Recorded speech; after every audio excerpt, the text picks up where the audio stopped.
Welcome to We Are DB. I am Brenton, joined as always by the lovely Danielle. That's me. Thanks again for joining us this week as we count up the IMDb's best movies of all time and discuss some of the greatest films you mightn't ever have seen. This week, rated as number 36 on the Internet Movie Database by millions of film lovers from around the world is American History X.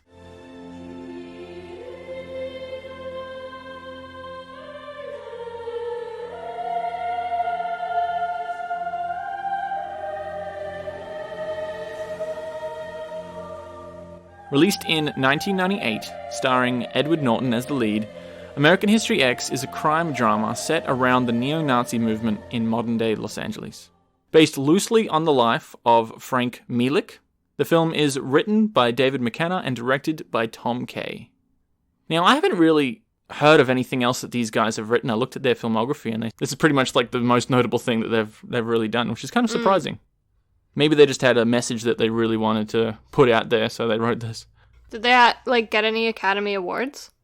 Edward Norton was nominated for Best Actor, but he didn't get it. He lost to Roberto Benigni from Life is Beautiful.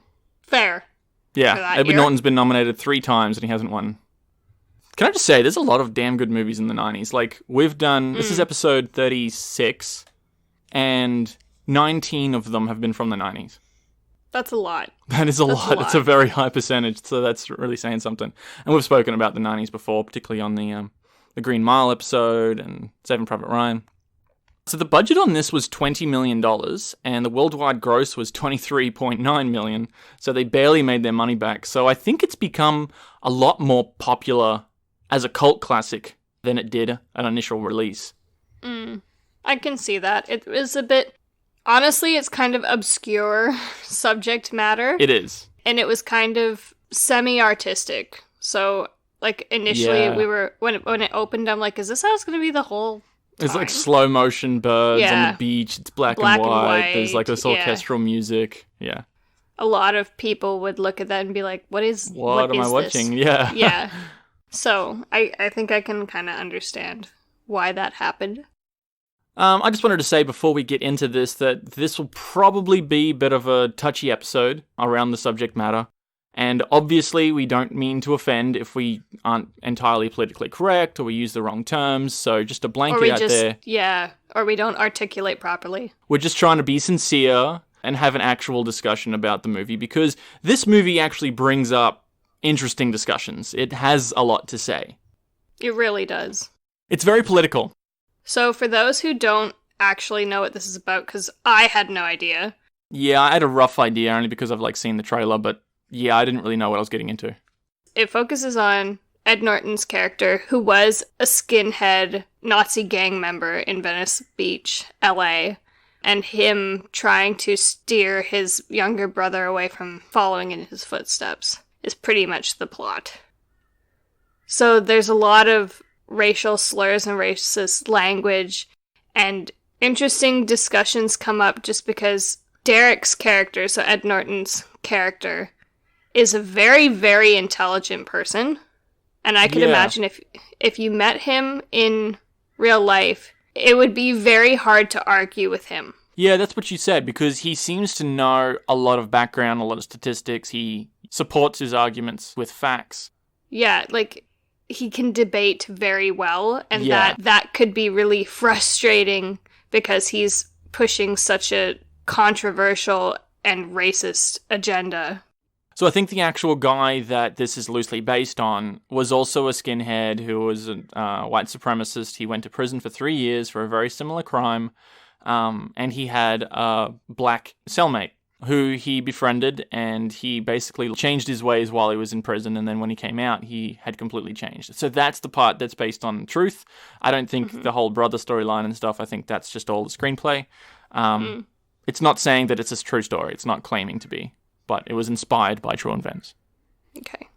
Why is a skinhead associated with white supremacy? Why is it that they shave their heads? Do you know why? I have no idea. Because I wouldn't necessarily associate boldness with white supremacy. Why? There must be a reason why those were associated with each other. Maybe Dunno. it's like trying to emulate like a militaristic style or something. Kind of like what he does in Fight Club, where they shave all the Yeah. people's heads, like, because they're all like this guerrilla warfare sort of thing. Yeah, could be. Don't know. I don't know the backstory behind white supremacy or anything. Basically, like, what this kind of showed me is I'm like, there's a lot of backwards shit going on in the world that I didn't really know was still a thing. Because I imagine this is still happening, right? Yes, this was set in 98. Oh, yeah. Well, wasn't there, like, a white supremacist rally, like, a I couple don't years know. ago? A lot of weird stuff happens over in the US, to be In, honest. like, North Carolina or something. Yeah, it's just... This, to me, some of the rhetoric and the ideas... The interesting thing was I was like, how can people still think this? And then it answered that question. Yes, which is interesting, because on first glance, you think, this guy is an interesting character to watch. I completely disagree with him. And then you listen to his points, you listen to his backstory, and even though I still obviously disagree with him, you can sort of see why, because of his upbringing... You can see where he's coming from. Why someone would be pushed into this sort of pathway. I can see why what you're doing, like, what you're based doing, on and why you're thinking. What happened to him. Yeah, a bunch of things it's based on. But that wasn't a notion that I would think that I would come to that realization, like, oh, I can see why you're this way. This movie made me uncomfortable at some points because I'm like... I think it's supposed to. Yeah, it's provoking, right? And I'm going to try really hard to articulate this properly. I'm like, there's some things he's saying that actually make sense. In terms of people being responsible for their own actions. Not at all in terms of, like, promoting hate and racially motivated crimes, but just talking about, you know, it brings up those conversations about, does society make the criminal, or is the criminal ultimately personally responsible for their actions? That there were some really thought-provoking discussions created from this.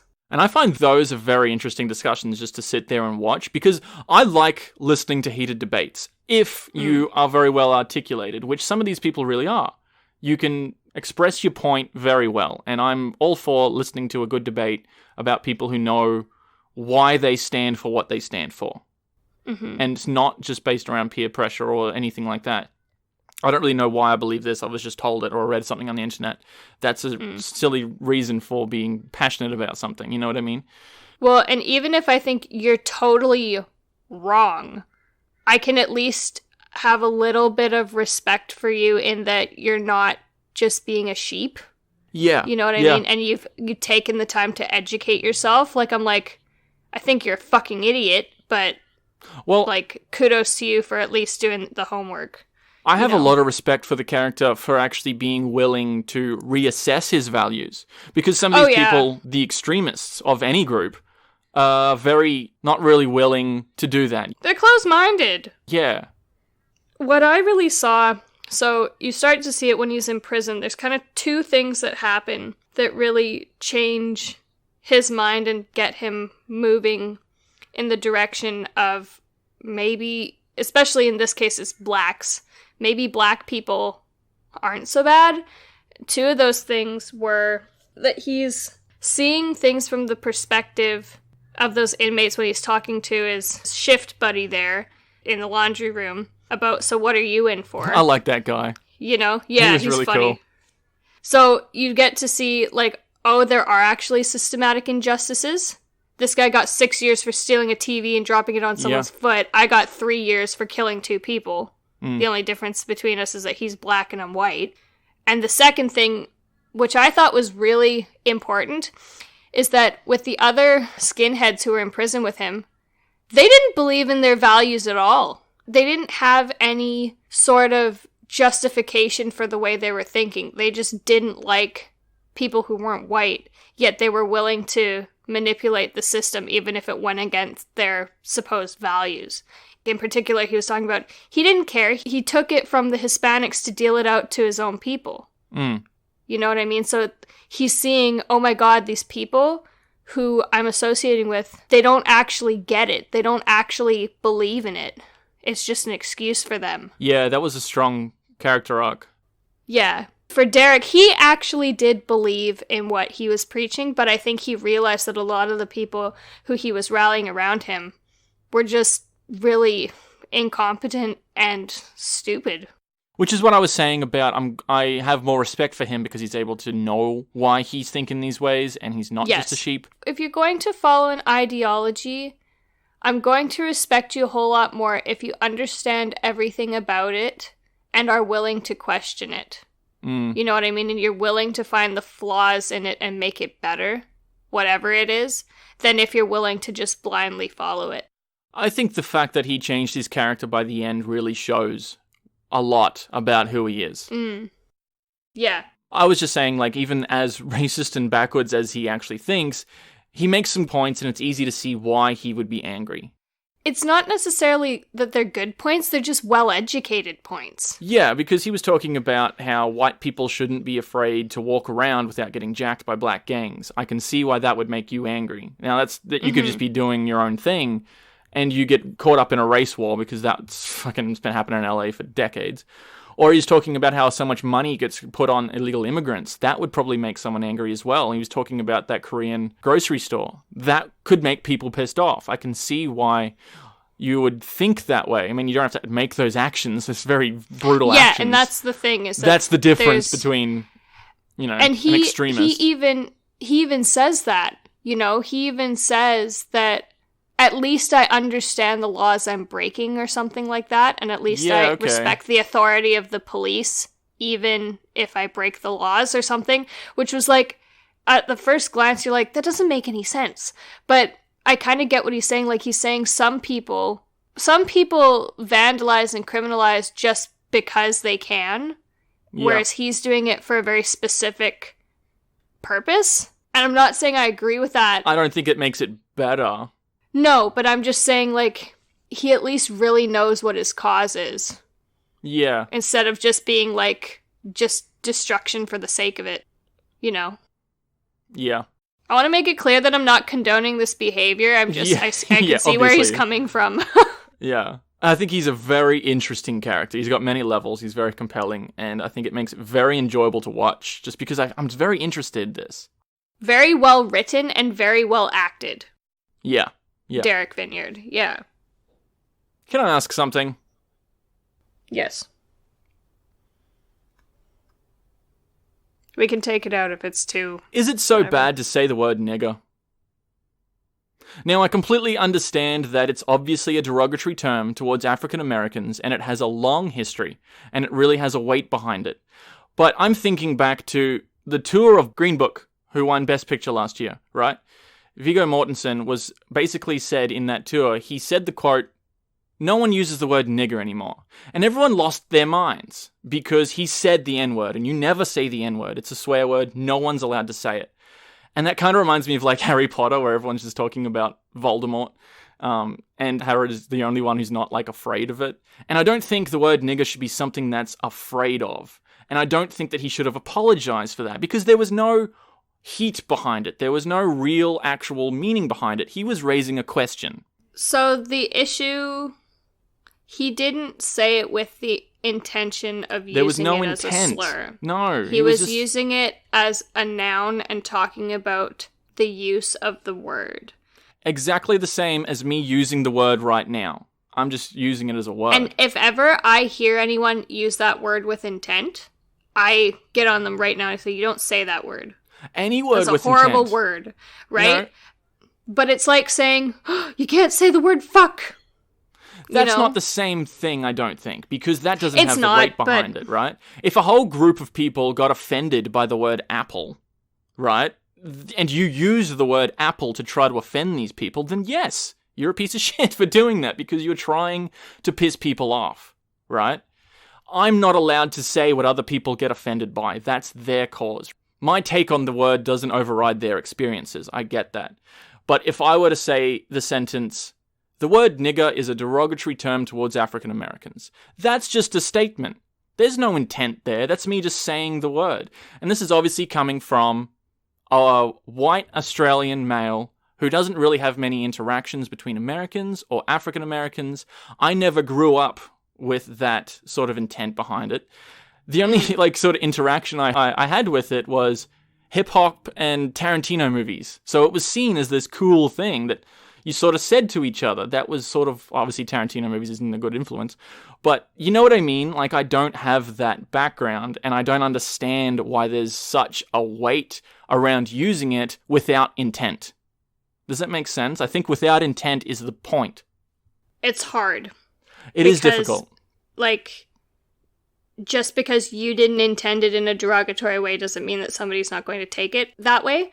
I think, especially in circumstances where you're speaking about it as a noun and not using it as a noun, you know what I mean? It's like you're speaking about it as just a word, and the fact that it is a word and the history of that word, then you should be able to say what that word is, because the point is, if you're not allowed to say it, people aren't going to know what they're not allowed to say, and you run into issues there. However, in any other context, I don't even want to hear that word.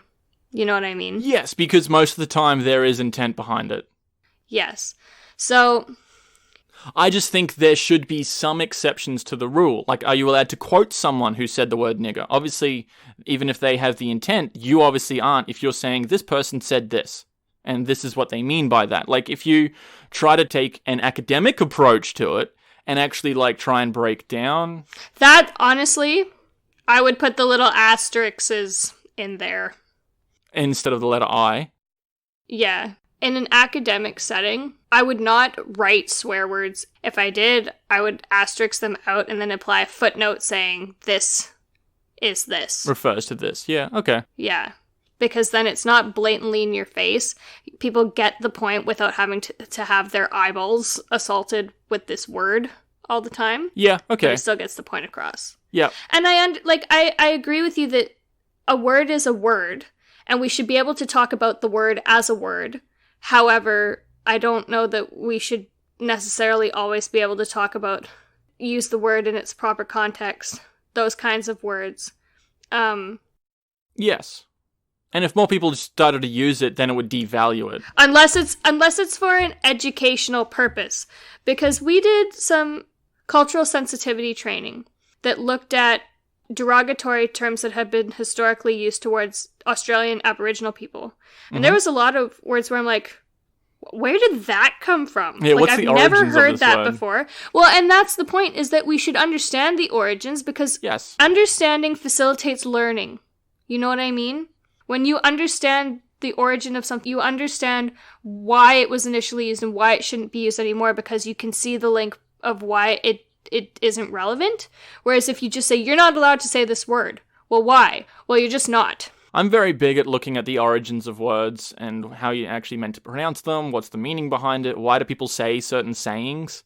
People just say things and it's just like, oh, you know, it's just a saying that people say, and I'm like, well, that doesn't make any sense. I like to think about what I'm saying. Because then again, you're using it with proper intent. You're not using a word ignorantly. I'm not just using it because someone else used it in this context. They could be wrong. You know what I mean? I just think that Viggo Mortensen was very harshly judged by his use of the word, and I don't think it should have been as much. I think he should have been more sensitive around it, but... I think he should have been also. I think he very well could have said, nobody uses the N-word anymore. Yeah, and he could have used different things. But I don't think that... I think it should be okay to have this discussion that we're having now. Because we're just talking about it as a word. What's the meaning behind it? How do people use it? It shouldn't be a thing that should be feared, is what I'm saying. That said, it should be respected and not used inappropriately. Yeah. As in referring to somebody, because that's just not cool. And you might be saying that more because you are North American, and I didn't really see a lot of racism when I was a kid. And I mean, it does exist here, but it doesn't... Not to that level. Like, that word has no gravity here. No, it There's doesn't. a lot of words. Like, it's actually really interesting that you picked the word apple, because that can actually be used as a derogatory term towards North American indigenous people. Really? Yeah. See, only the people who can say that it's offensive is the people who get offended by it. But I think they reserve that right. Yeah, no, that's fine. I agree. Yeah. I'm not saying they don't. And I'm saying we have a responsibility to know what those words are, but also to understand why they're offensive so that we can do our best not to offend somebody. Because there's terms that, like, there's so many examples I can think of people using words without realizing the gravity of them and offending people when they didn't even realize it was a derogatory word. Yes. We're talking about words a lot. What else? There's a lot of themes other than words in this. What I found interesting, because I don't know much about the skinhead Nazi movement, and I'm curious to know how the German Nazi Party became to be so revered and associated with the American white supremacy movement. So were the values of the Nazi Party white supremacy? Like, were they trying to cleanse everything that wasn't them? They were pushing to create the Aryan race, which was the blonde-haired, blue-eyed, considered Aryan. genetically superior race of German people. Right. Are Germans generally blonde hair, blue eyes? They're generally brown hair, brown eyes. Blonde and blue-eyed is recessive genes. Right. But they were considered to be fairer and more beautiful and therefore superior. Well, if you're trying to kill off everything that's not a recessive gene, you're not going to have many humans left, which is essentially the flaw in We didn't say there. Hitler understood biology. Yeah, that's silly. I was just wondering if those values and what they stood for is the same as the modern Nazis, because it's been 70 years. Surely something's been lost in translation there. As far as I understand, the German Nazi Party had a lot of anti-Semitic propaganda. They blamed the Jews. Obviously. Who immigrated to, or even who had been living in Germany for a long time. They blamed them for the economic... I think it was any minority group, wasn't it? Especially the Jews, the propaganda was focused on. For the economic downturn in Germany after World War I. Germany was in a really bad state after World War I. They owed a lot of money in reparations to the rest of Europe. And so it got to the point, too, because of the Great Depression in the 1930s, inflation affected the German Deutschmark so much that a wheelbarrow full of money was more useful as fire starter than it was to buy a loaf of bread. Because it took that much money to buy a loaf of bread. We spoke about that on the episodes on Saving Private Ryan, Schindler's List, Life is Beautiful. There's a lot of World War II movies in the top 30. So what I'm saying is you're getting this propaganda that's taking these problems and saying, spinning it to be focused on a race that's not yours. And so that's what the German Nazi Party did really effectively. And so that's the only thread I can really see, is that they were pushing for racial, quote-unquote, purity and blaming other, quote-unquote, non-pure races for the problems suffered by white Germans. So it's kind of the same, but not really. It was overextended in North America from what I see. So you're not just blaming the Jews, but you're blaming the blacks and the Hispanics and the Asians and probably the Native Americans. Hence white supremacy, yeah. What I found really interesting, though, is that there's also a certain amount of religiosity in the skinhead ideology. There is, isn't there? Yeah. Because he said in that video that Seth was trying to get Danny to make, he said, I hate anybody who's not Anglo-Saxon Protestant. So they don't like Catholics either. Even the Ku Klux Klan is very religious. Oh, incredibly religious. I really think there's a great use of color. Like, obviously some of the shots are black and white and some of them are in color. And it's sort of made to look like the black and white is in the past. Mm-hmm. But what I think it's trying to say is those were the days when Derek only saw in black and white. He only saw color. Yeah. So that when he came out of prison, he's seeing everyone for who they actually are. And I think that's a deeper meaning to the use of black and white color than what I originally thought. It is. It's very clever. Even in saying he only saw in black and white, he only saw things, literally no shades of gray in his thinking. There was either his way or not his way, but also that he only saw race. So it's really... So it represented his way of thinking. It's very multifaceted. That's very it's one of the best use of colors I've seen since probably Schindler's List. It was interesting to see that, like, how quickly his friends and his mentor, like, turned on him during that party. Yeah. So that really proves to me that these people really don't actually care about each other. They only care about the cause. And that stands for all of the characters. And and it's interesting because they don't understand it. Like, his girlfriend immediately turned on him. After waiting for him to get out of prison for 3 years. Yeah, she's like, just right away, she's like, I hate you. Like, yeah. This isn't who you are. Even Seth, his fat friend, he's just, like, eating jelly beans at his house, and the next, like, hour, he's pulling a gun on him. Yeah. Also, how did he end up in the ICU? I didn't know. think he injured him that bad. No. I don't know. I mean, he injured Cameron more, and I can see why he would go to the hospital. But even then, I wouldn't think intensive care. Anyway. Yeah, it shows a lot about these people's character. It really does. Yeah. I found it interesting, like you said. They're all about this cause, and even though they don't understand it. Yeah. They really don't. It's just an excuse to be mad. Well, that's kind of probably why Derek ended up changing in the first place, is because he's like, what's the point of fighting for a cause that no one else truly believes in? They don't understand what the reason is behind it. And that's also seen just before they go jack the Korean grocery store, because the guy's smoking weed. Yeah. He was saying that's a black thing. Yeah. They were kind of trying to set up the ending to make you think that Derek was going to die, because it really looked like that's the way that they were pointing it. And it was surprising to me that Danny was the one who did. Mm-hmm. I'm not sure why they ended it on that note. Yeah, I was thinking the same thing. And it was interesting, too, because the way that he died, he was shot by that other black kid who was part of a gang as well. Oh, that's right. He was playing basketball in Venice. Yep.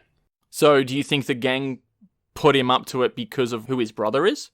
No, he was, like, that particular kid was mad because he felt disrespected by this guy. Because Danny blew cigarette smoke in his face because he literally didn't care who he was. Right, so it was because of that.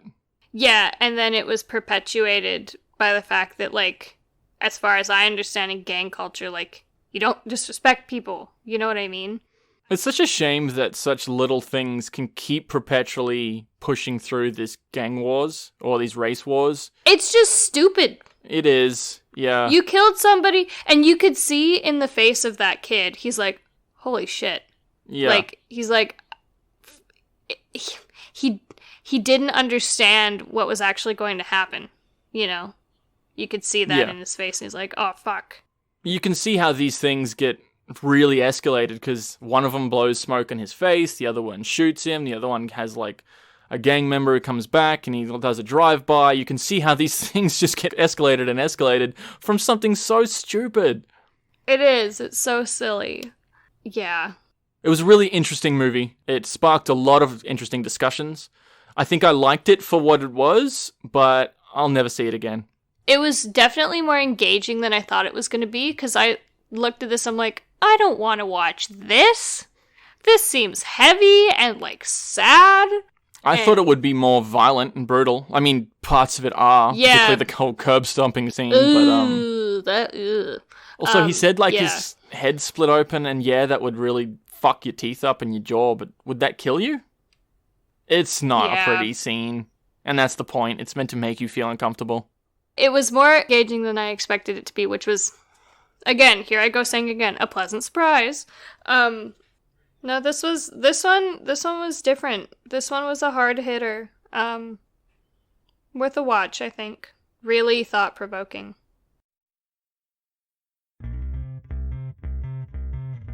We have been Danielle and Brenton this week. Thanks for joining us. Feel free to subscribe wherever you get your podcasts. Check us out on all the socials. We are most active on Instagram. You can comment on SoundCloud and support us on Patreon. We've got every episode uncut, unedited, and a week earlier than usual, as well as bonus episodes every month and polls voting on what you want to hear over on WeAreDB on Patreon. And until next week, thanks for listening.